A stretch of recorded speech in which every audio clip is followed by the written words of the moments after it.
എനിക്ക് എന്റെ കണ്ണുകളെ വിശ്വസിക്കാൻ പറ്റുന്നില്ല. എന്റെ ഷർട്ടിൽ കുത്തിപ്പിടിച്ച് ഒച്ചപ്പാടുണ്ടാക്കിയ സുധാമണി തന്നെയാണോ ഇത്? ഞാൻ ക്ഷമ ചോദിക്കാൻ കൂടിയിട്ടാ വന്നത്. എന്താ സുധാമണി? അപർണമോള് വന്ന് പറഞ്ഞപ്പോ ഞാൻ വിശ്വസിച്ചു പോയി. പക്ഷെ ഇപ്പോഴും എനിക്കറിയില്ല എന്തിനാ മോൾ അങ്ങനെ പറഞ്ഞത്. വളരെ ലളിതം. അവളുടെ കള്ളത്തരങ്ങൾ എനിക്ക് മനസ്സിലായെന്ന് അവൾ തിരിച്ചറിഞ്ഞു. അപ്പോ എത്രയും വേഗം എന്നെയും നിന്നെയും തമ്മിൽ തെറ്റിക്കണം. അതിനായിട്ട് അവൾ ഒരു കഥ അങ്ങോട്ടുണ്ടാക്കി.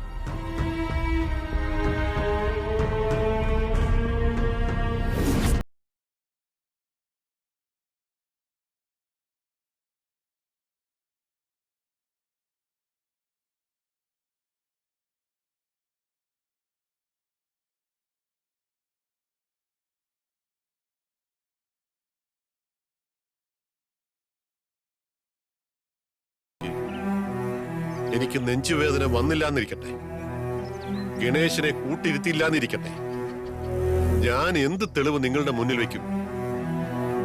എന്റെ ഭാര്യയുടെയും കുട്ടികളുടെ മുന്നിൽ ഞാനൊരു കുറ്റവാളിയായിട്ട് അങ്ങനെ നിൽക്കും അല്ലേ? ആ കുട്ടി വീടിന് പുറത്തിറങ്ങിയത് സാഗറും മീനാക്ഷിയും കണ്ടുപിടിച്ചു. അപ്പോൾ കൃത്യമായി ആ കുറ്റം മറ്റൊരാളുടെ തലയിലിട്ടു. ശ്രദ്ധ അവളിൽ നിന്ന് എന്നിലേക്ക് വന്നല്ലോ. ആ കുട്ടിയും കിരണും തമ്മിലുള്ള ബന്ധത്തിൽ നിന്ന് ശ്രദ്ധ മാറി. പക്ഷേ എനിക്കെന്തോ അപ്പു ബാലുവിനോട് വിശ്വാസവഞ്ചന കാണിക്കുന്ന കരുതാൻ പറ്റുന്നില്ല. പറഞ്ഞില്ലേ സുധേ, ആരും വിശ്വസിച്ചു പോകുന്ന ചില രീതികൾ ദൈവം ചിലർക്ക് കൊടുത്തിട്ടുണ്ട്. ആ മൂടുപടം അവർക്കൊരു രക്ഷയാണ്. അതൊക്കെ പോട്ടെ. സുധയ്ക്ക് എന്നോടുള്ള തെറ്റിദ്ധാരണ മാറി.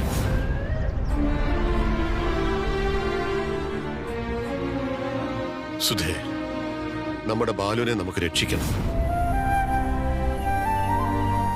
ആ പെണ്ണ് അവനെ ചതിക്കും.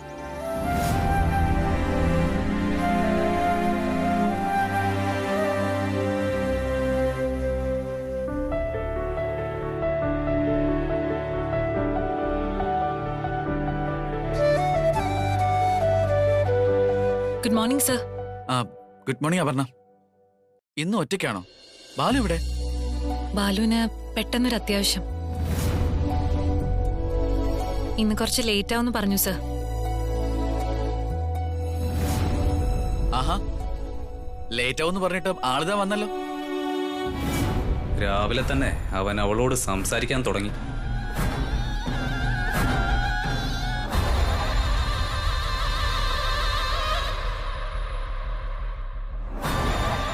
ബാലു,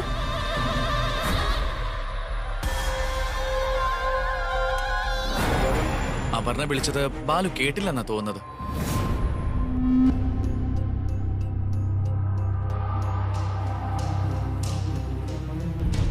ഓക്കെ അപർണ.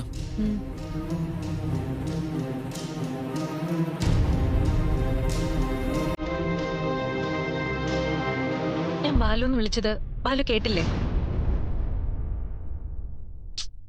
ബാലു, ഞാൻ ചോദിച്ചത് കേട്ടില്ലേ? ഇത് ഓഫീസാ. ഓഫീസ് കാര്യങ്ങൾ എന്തെങ്കിലും ഉണ്ടെങ്കിൽ ചോദിക്കേ, ഞാൻ പറയാം. ബാലു, ഞാൻ എന്ത് തെറ്റ് ചെയ്തിട്ടാ എന്നോട് ഇങ്ങനെ ദേഷ്യം കാണിക്കുന്നത്? Don't create a scene. എന്റെ അടുത്തുനിന്ന് പോ. ബാലു, പോകാനാ പറഞ്ഞത്.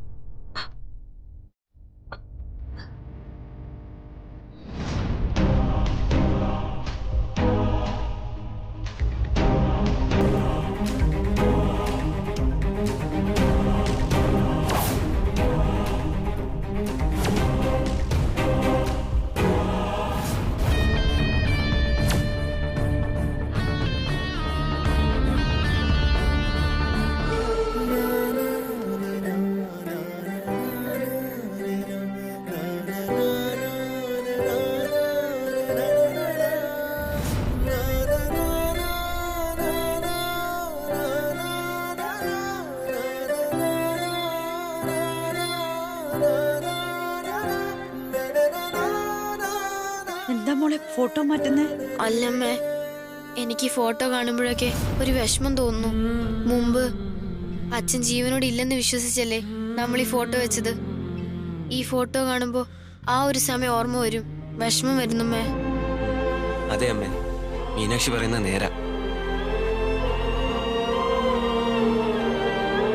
ആ ഫോട്ടോ നമുക്കിവിടെ വേണ്ടമ്മേ.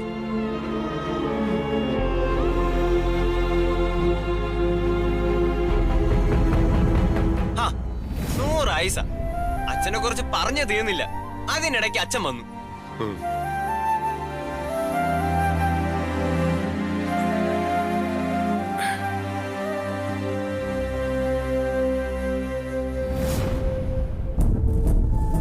അവസാന നീക്കങ്ങൾ ആരംഭിക്കുക. എല്ലാം പ്ലാൻ ചെയ്തതുപോലെ തന്നെ നടക്കണേ. എന്താ അച്ഛാ, ഒരു ക്ഷീണം പോലെ? അതെ, മുഖമെല്ലാം ആകെ വിളറിയിരിക്കുന്നല്ലോ.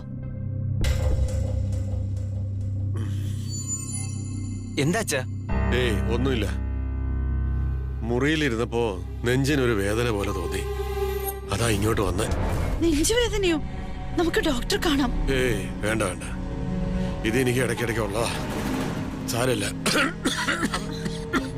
അയ്യോ അമ്മേ, അച്ഛൻ വല്ലാണ്ട് ചുമക്കുന്നുണ്ടല്ലോ. സുധേ, തിരി വെള്ളം. സാഗര, നീ ഒന്ന് ഫോൺ എടുത്ത് ആ ഓട്ടോ വിളിക്ക്, ആശുപത്രി പോണ്ടി വരും. അച്ഛാ, ഞാൻ ഫോൺ എടുത്തിട്ട് വരാം.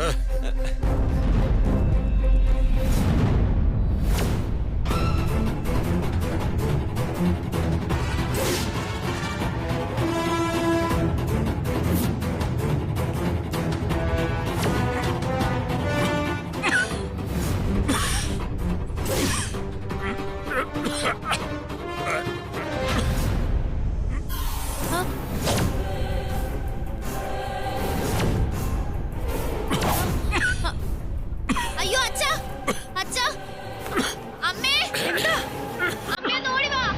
അച്ഛാ, അച്ഛാ, അമ്മേ, ചോര. അമ്മേ, ഞാൻ വണ്ടി വിളിക്കാം. അമ്മ ബാലൂട്ടനെ വിളി. വേണ്ട, ആശുപത്രി പോണ്ട, ആരെ വിളിക്കുകയും വേണ്ട. അമ്മേ, ഇത്തിരി നേരം കിടന്നു കഴിയുമ്പോ എല്ലാം ശരിയാവും മോളെ. ഇത് ഇടയ്ക്കിടയ്ക്ക് സംഭവിക്കുന്നതാ. അച്ഛാ. വേണ്ട, നമുക്ക് ഡോക്ടറെ കാണാം. ഒന്നും വേണ്ട സുധേ.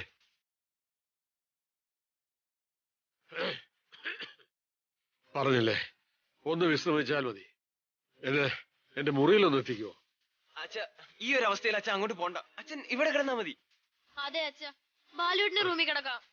അത് വേണ്ട, ബാലുവിന്റെ മുറിയില് അത് അവർക്കൊരു ബുദ്ധിമുട്ടാവും. അച്ഛനൊന്ന് എണീറ്റേ. ഒരു കുഴപ്പമില്ല, എഴുന്നേക്ക് അച്ഛാ. അച്ഛാ എഴുന്നേക്ക്. അച്ഛാ, അച്ഛാ പതുക്കെ, പതുക്കെ പതുക്കെ വാ അച്ഛാ. അച്ഛാ, അച്ഛാ അച്ഛാ, മെല്ലെ മെല്ലെ നടക്കച്ചാ. മെല്ലെ അച്ഛാ.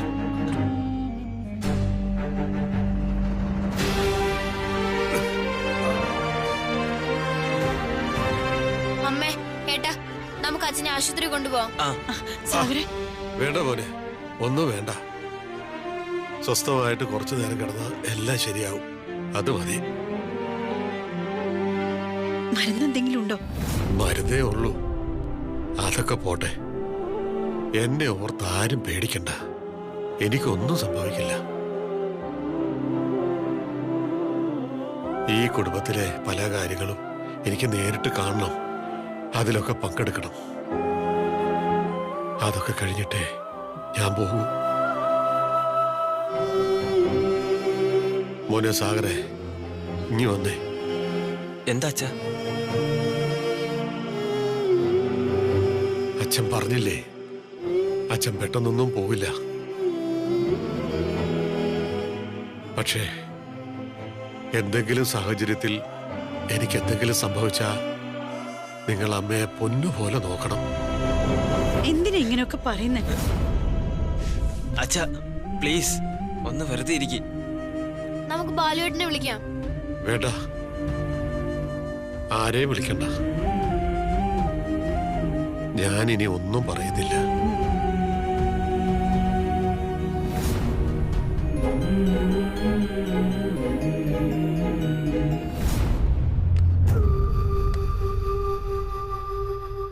പ്രമോദേ, ഞാൻ പറഞ്ഞിട്ടില്ലേ ഞാൻ നടത്തുന്നത് ഒരു ചെസ് കളിയാണെന്ന്. കളി തീരാൻ ഇനി 6 or 7 നീക്കങ്ങൾ കൂടി മാത്രമേ ആവശ്യമുള്ളൂ. അതോടെ രാജാവിന്റെ കഥ കഴിയും. എന്തായാലും സാറിനെ സമ്മതിച്ചിരിക്കുന്നു. ബുദ്ധിയാണോടെ പ്രമോദ യഥാർത്ഥ ശക്തി. നമ്മുടെ കൈയും കാലും തളർന്നു കിടന്നാലും തലച്ചോറ് വർക്ക് ചെയ്യുന്നുണ്ടെങ്കിലേ അത് മതി. നമുക്കൊരു പെണ്ണിനെ മാത്രമല്ല, ഈ ലോകം തന്നെ കാൽ ചുവട്ടിൽ കൊണ്ടുവരാൻ പറ്റും. സാർ ഒരു അത്ഭുതം തന്നെയാണ്. Thank you. ബാലു എന്ന നായകന്റെ മനസ്സില് ഇതാ വീണ്ടും ഈ വില്ലൻ തീ കോരി ഇടുന്നത് എങ്ങനെയാണെന്ന് താൻ നോക്കിക്കോ. ആദ്യമായി ഞാനിതാ നായകയുടെ അടുത്തേക്ക് ചെല്ലുന്നു.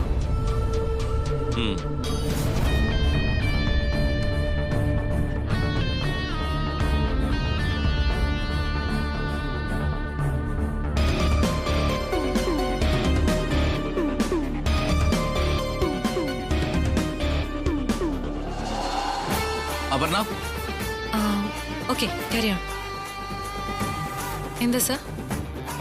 പെട്ടെന്നൊരു ക്ലയന്റ് മീറ്റിംഗ് വന്നിട്ടുണ്ട്. ആണോ സർ? അതെ, നമുക്കൊന്ന് പോയാലോ? പോവാ സർ. അപർണ, ചോദിക്കുന്നതുകൊണ്ട് വിഷമൊന്നും തോന്നരുത്. അല്ല, ബാലുവിന് എന്തെങ്കിലും ബുദ്ധിമുട്ടാവോ? എന്ത് ബുദ്ധിമുട്ട്? ഞാനിവിടുത്തെ CEO അല്ലേ സർ? ഇതൊരു ഓഫീസ് ഇഷ്യൂ.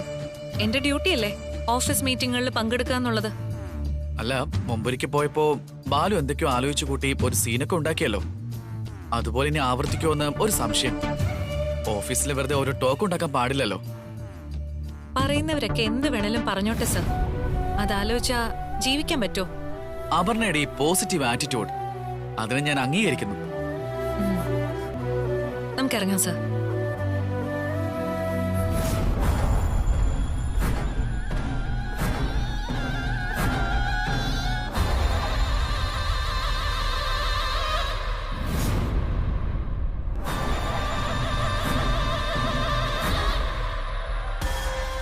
ബാലു, ഞാനും സിയോയും കൂടി ഒരു മീറ്റിംഗിന് പോവാ ഹോട്ടൽ ബ്രീസിൽ. വരാൻ കുറച്ച് വൈകും.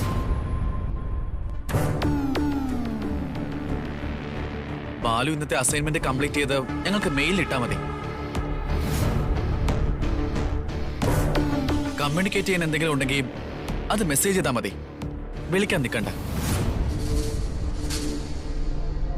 മീറ്റിംഗിനിടയിൽ കോള് വരുന്നത് ഞങ്ങൾക്കൊരു ബുദ്ധിമുട്ടാണ്.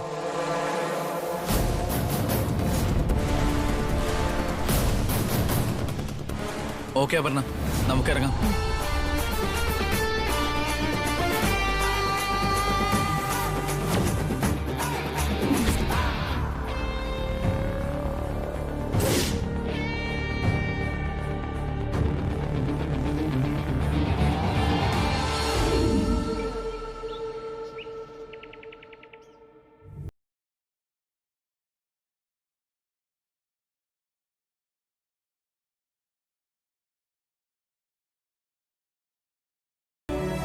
നീ നേരത്തെ വന്നോ?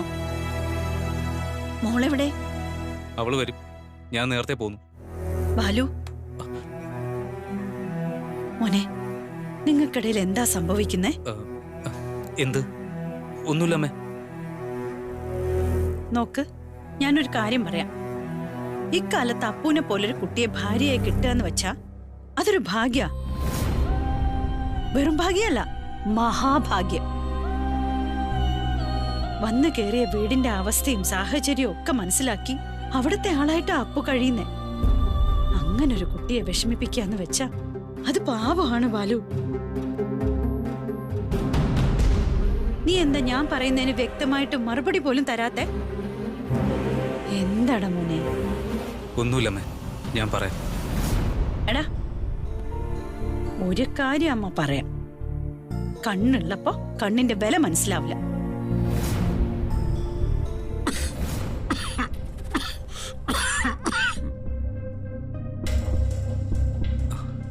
അത് അച്ഛന്റെ ശബ്ദമല്ലേ?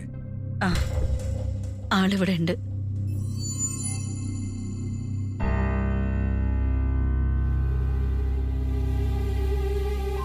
അച്ഛാ, സാറേ മറികെ. എന്താ എന്താ അച്ഛാ? ഒന്നുമില്ല ഏട്ടാ മോനെ. അച്ഛൻ സംസാരിച്ചോണ്ടിരിക്കുകയായിരുന്നു, പെട്ടെന്ന് ചുമച്ചു, നോക്കുമ്പോ ചോര. ആശുപത്രി പോകാന്ന് പറഞ്ഞിട്ട് അച്ഛൻ സമ്മതിക്കുന്നില്ല. എന്താ അച്ഛാ? ഹേയ് ഒന്നുമില്ല മോനെ, പേടിക്കണ്ട. എനിക്ക് ചില ആരോഗ്യ പ്രശ്നങ്ങളൊക്കെ ഉണ്ട്, അത് ഞാൻ പറയാം. എന്റെ ഇപ്പോഴത്തെ പ്രയാസം അതൊന്നുമല്ല. എന്താ ഇപ്പോഴത്തെ പ്രശ്നം? ബാലുവിന്റെയും അപർണയുടെയും ബെഡ്റൂം അല്ലേ ഇത്. ഞാനിവിടെ കയറി കിടക്കാന്ന് വെച്ചാ അത് മോശ. ഞാൻ എന്റെ റൂമിലേക്ക് പോകാൻ സുധേ, എന്നെ ഒന്ന് സഹായിച്ചാൽ മതി. ഇന്ന് ഇവിടുന്ന് എങ്ങോട്ടും പോണ്ട, ശരീരം അനക്കണ്ട, ഇവിടെ തന്നെ കിടന്നാ മതി. അല്ല മോനെ, അത് ശരിയല്ല. ഞാനിവിടെ കിടക്കുന്നതിൽ നിനക്ക് വിഷമം കാണില്ല, പക്ഷേ അപർണയ്ക്ക് ഇഷ്ടപ്പെട്ടു എന്ന് വരില്ല. ഞാൻ അങ്ങോട്ട് പോയേക്കാം മോനെ. അച്ഛ അതെ, ബാലുവേട്ടൻ പറഞ്ഞു ഇവിടെ നിന്ന് എങ്ങോട്ടേക്ക് മാറണ്ടെന്ന്. അച്ഛ ഒരിടത്തേക്കും പോകുന്നില്ല. നിങ്ങളുടെയൊക്കെ ഈ സ്നേഹം കിട്ടാൻ ഞാൻ എന്ത് പുണ്യാണ് ചെയ്തത്.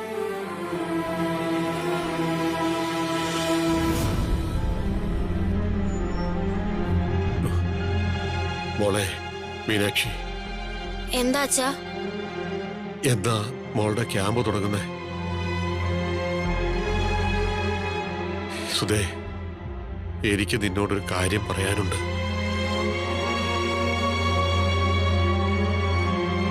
മീനാക്ഷിയെ ആ ക്യാമ്പിന് അയക്കണം, പരിസ്ഥിതി ക്യാമ്പിന്. ആദർശനെ ഞാൻ പരിചയപ്പെട്ടു, നല്ല ചെറുപ്പക്കാരനാ ആദർശ്. മീനാക്ഷിയെ അതിന് പൊയ്ക്കോട്ടെ.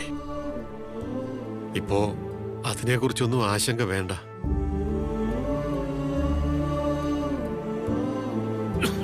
അച്ഛാ അയ്യോ അച്ഛാ, നമുക്ക് ആശുപത്രി പോ. വേണ്ട വേണ്ട പോലെ അതിരിക്കട്ടെ. അപർണ മോൾ എവിടെ?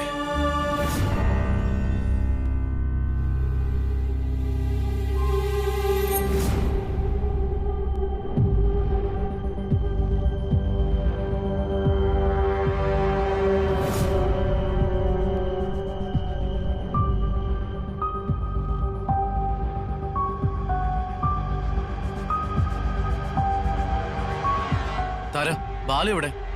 ബാലു പോയി സർ. പോയോ? അതിനിപ്പോ ഓഫീസ് ടൈം കഴിഞ്ഞില്ലല്ലോ.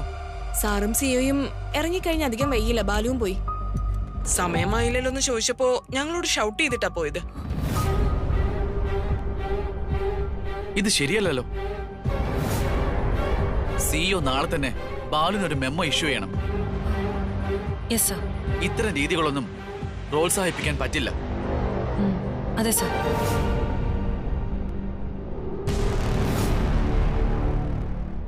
അപർണ, ഒരു മിനിറ്റ്. അപർണയ്ക്ക് മനസ്സിലായോ എന്തുകൊണ്ട് ബാലു പോയതെന്ന്? താനും ഞാനും ഒരുമിച്ച് പുറത്തു പോയത് ബാലുവിനെ പിടിച്ചിട്ടില്ല. അപർണയെ പോലെ ഇത്രയും ജെന്യുവിനായ ഒരാളെ ബാലു എന്താ മനസ്സിലാക്കാത്തത്?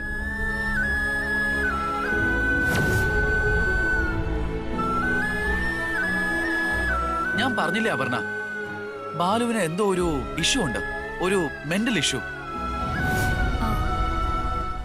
അതല്ലെങ്കിൽ ബാലുവിന്റെ മനസ്സിൽ മറ്റേതോ ഒരു പെൺകുട്ടിയുണ്ട്. അയ്യോ അപർണ, ഞാൻ വെറുതെ ഒരു തോന്നല് പറഞ്ഞതേ ഉള്ളൂ, അത്രേ ഉള്ളൂ.